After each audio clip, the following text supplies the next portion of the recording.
checking account, and she's had to reconcile all those bank statements to get those correct figures. And then during that trip down Bank Lane, she also is noticing that we have things that are posted on expense accounts, and she's correcting that as well.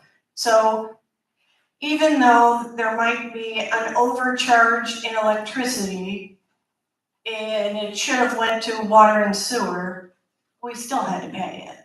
So it's just a matter of categorizing correctly. Does that help? Okay. And I just want you to know, I went over to Print Check to find out about the news and views and why the Monday night flyer hasn't been in there. And they couldn't talk to me. They said they had to talk to someone on the board, which I think Jane and Jerry had both been over to Print Check the day before. And when I was there, Print Check had not been paid for July. Has that been done? I can tell you that we are writing out checks every week. Everybody is getting paid. Print Check was paid last week. Okay. Well, But their money wasn't due until last week. We're not, when people snap their fingers and think we're gonna write up a check, what we tell them is, this is the due date, it's in that same week, we are gonna do it in that week. Now we've gotten to a point where instead of writing out checks and we have 50 of them, I think we had nine checks that we signed today. It's going down, it's getting better, things are paid when they're due, we don't have over amounts, and we're still working at trying to figure out how to pay off a credit card that wasn't paid off. We have to make sure that that's balanced out, and we know where all of them different orders go to, so they can go on the right lines. So that's what they're working on as well. But the credit card was only paid if they could not charge on it. Okay. So there you go. They had to have some money to be able to buy something else. So we are working on that as well. We'd like to be able to get that to a zero balance, change that from 4 cards to 2, because that 4 cards out there create a problem. Yeah, so we're trying to resolve that as well. okay, you said you had to work on payroll. I thought getting payroll done outside. Payroll is done through Paycor, but due to the fact that taxes were not being taken out correctly, I am working with Paycor in order to be able to get that resolved, and with Jamie, the new book accountant. But I thought there was 2 payrolls done before we went to pay for it. Everything matched. And then all of a sudden. No. That's what we were told. We were told that it matched until we started looking into it. Paycor did their first payroll, when I did it 2 weeks ago. That was the first one, and it's because they would not sign off on it because the taxes had not been taken out for the first 6 months. So the fiscal year comes up and taxes aren't done. So they're saying, oh, no. But now that the fiscal year is up and the next one has started, they're gonna be on board and they're gonna do it from this point forward. So what we're doing is Jamie and I and Paycor are all working together to make sure that that doesn't happen again. Okay, and do the employees have a time card, a time punch? They do, they have a time clock, yes. Okay. We're trying to figure out how to get them to utilize it appropriately. I've never seen anything like it. Somebody works 40 hours, but their stub in Paycor says 76, or it says 16. I mean, so I have to go through the paper copies still, make sure I verify that with the supervisor, and then go forward from there. So Okay. they're not adapted to the time clock yet. We can get days, we can get hours. So I just have one more question. Have you heard anything about the development out front, all of the stores and everything? Seems like they quit work again. Did we have anything to do with that? Believe that I didn't have it. I just, because they. I guess we could ask Steve. I just saw them out there working on 2 stores. They're putting them up like slam bam now. They're just not working in the front. They're working on the stores themselves, making sure those properties are ready to go. Okay, thank you. You're welcome.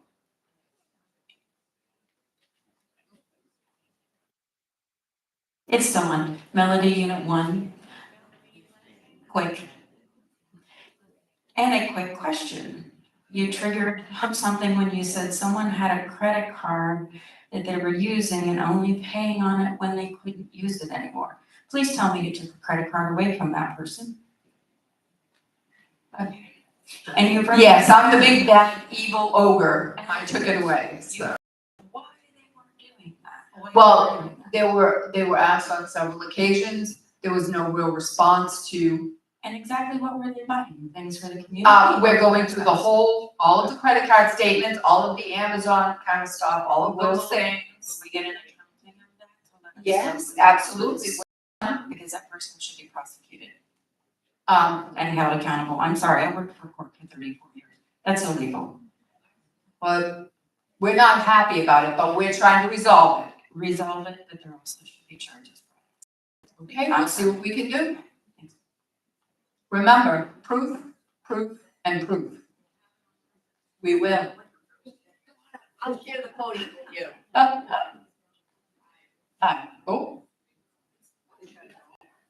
This stuff, I really think from a priority standpoint, our budget and everything really needs to be done and accurate and not just match to what we think we want them to match to.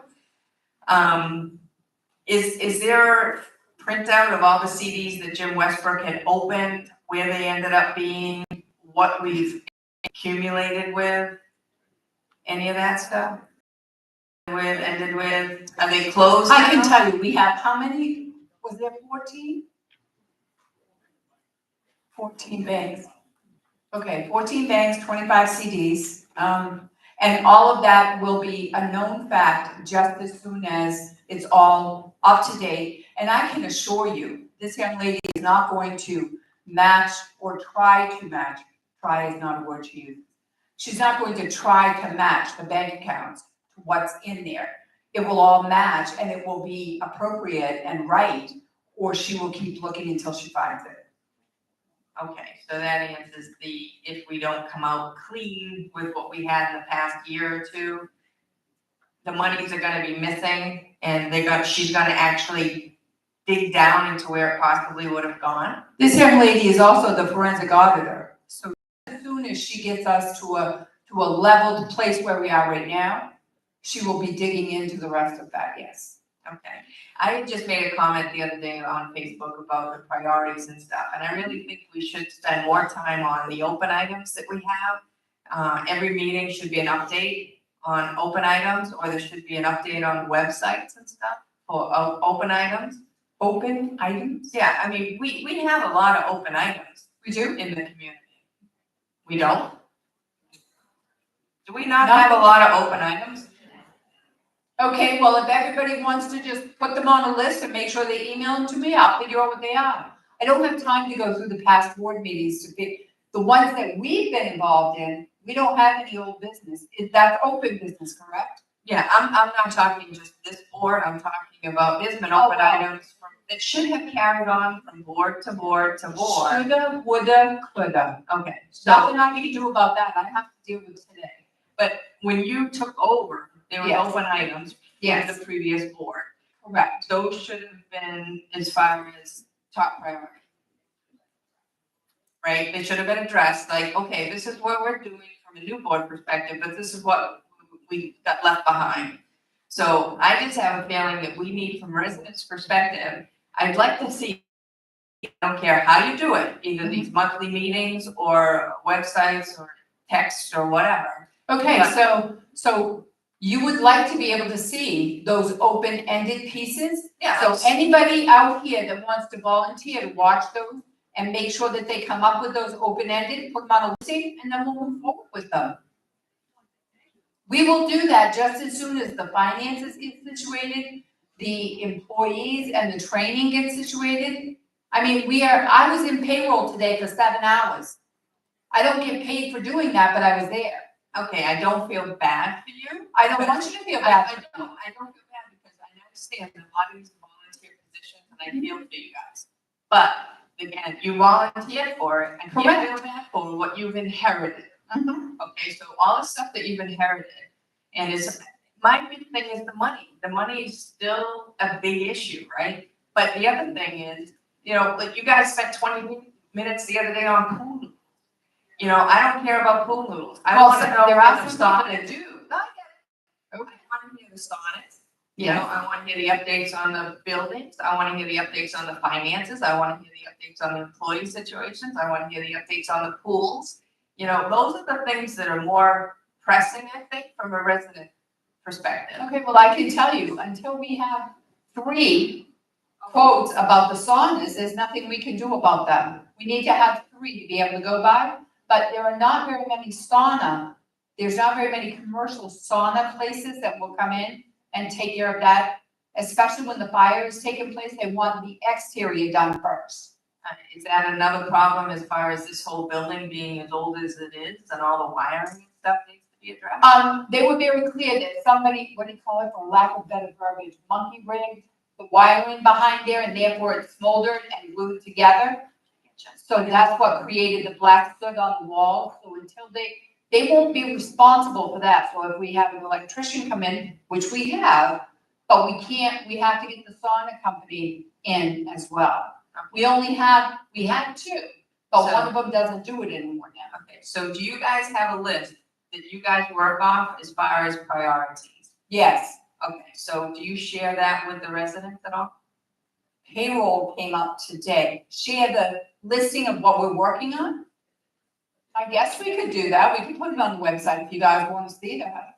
I'm just saying, and the last thing I'm gonna say is just like the retention ponds, because somebody did bring it up at the last meeting. So if the retention ponds don't get mowed, is it going to be a flood problem for anybody that's living in in the areas where the retention pond? Are you talking about Brookridge property retention ponds? I know it's a still open issue between golf club and Brookridge property, but I'm talking about the retention ponds. That I believe back in the day was another. There may have been a problem back in the day. Back in the day. Brookridge dug through, made the trenches, put in the drainage. We have brand new pumps that were just bought. Was it last year? Last year, they were. I'm not gonna respond to that, but what I'm gonna say is that the pumps were bought last year. Our public works department made sure that they maintain and they clean them out once a month. And everything seems to be running smoothly, I've been told. Okay, so from a perspective of back, Vince, when he was here, they spent all kinds of money on new lawnmowers to go through all those retention ponds. 'Cause at this point now, they're so long, it'd be fun to see somebody go through and try to mow those now. But I know it's in is it in litigation? No. Between the golf course and Brookridge? No. It's not. No. So nobody's gonna mow those retention ponds? That's their property. But it was given to Brookridge, from No. what I understand. No. We do not own that and we don't own the responsibility of it. Okay, all right, well, there's a whole bunch of stuff from supposedly that it's a different story. Well, You guys must know it better than I, so. I haven't heard anything about any legal issue with the golfing community at this point. Okay? More to come, I guess, from what I hear. Ellie Calasanti, uniform. On the budget here, the profit and loss, what is O1 department? Excuse me? Admin, the office admin, and that's not a budget. No, it's a profit and loss. Okay. I want to see what 1, 2, 3, and 4 are. 2 is facilities, 3 is public works, and the only reason why I'm saying this is because I know Jerry has that sweet little southern accent that some people can't understand. And 4 is code enforcement. And on page 2 of 4, it says total for workman's comp is $30,000 plus. Then it's got electricity. Well, they added the $30,000 into the electricity, so it's reading $46,000, which it isn't. You see on the top, $30,814. That's workman's compensation. Then it starts listing drug testing, electricities, and then that total is 46,000. 30 is added into it. Okay, now, let me help you out here. Okay, so workers' compensation is all the 5113, that's the total.